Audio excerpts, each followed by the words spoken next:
ഓം ശ്രീ ഗണേശ ശാരദ ഗുരുഭ്യോ നമോ നമ. അമ്മേ നാരായണ, ദേവി നാരായണ, ലക്ഷ്മീ നാരായണ, ഭദ്രേ നാരായണ.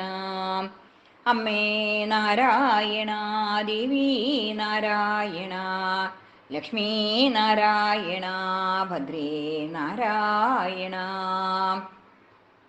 ഓം ശ്രീ മഹാദേവ്യേ നമഃ. അധ ഷഷ്ടദശകം. വ്യാസനാരദ സമാഗമം.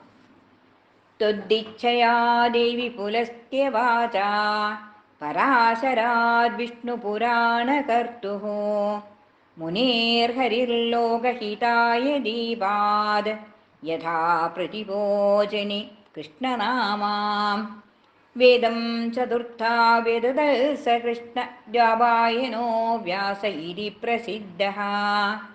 വേദാന്തസൂത്രാണി പുരാണജാലം മഹേതിഹാസം ച മഹാംശ്ചകാര.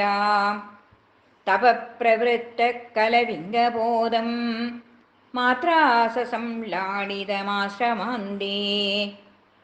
പശ്യന്നധന്യാമനപത്യതാം ത്വാം സപുത്രഭാഗ്യാതിശയം ച ദധ്യോ.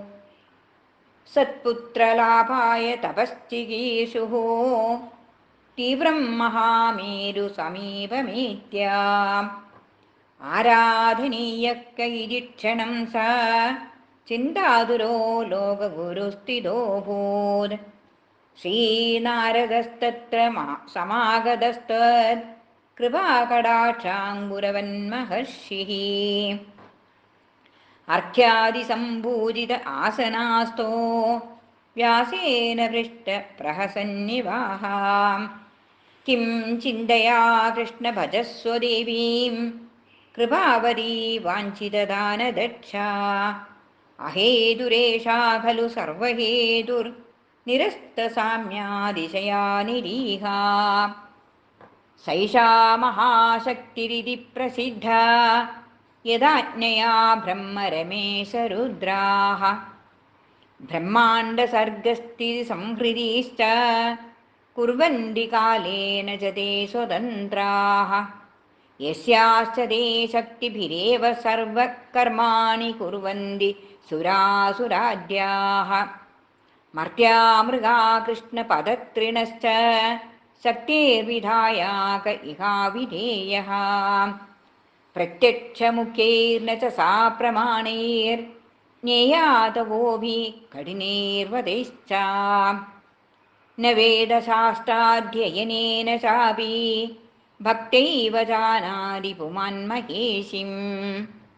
താമേവ ഭക്ത്യാ സതതം ഭജസ്വ സർവാർത്ഥദം കൃഷ്ണ തവാസ്തു ഭദ്രം.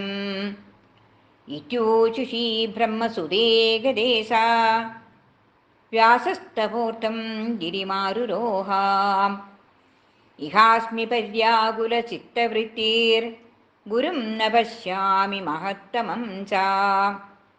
സന്മാർഗദോ മാം നയ വിശ്വമാതഃ പ്രസീദ മേ ത്വാം ശരണം വ്രജാമി. ഇതി വ്യാസനാരദ സമാഗമം നാമ ഷഷ്ടദശകം. ഓം ശ്രീ മഹാദേവ്യേ നമോ നമഃ.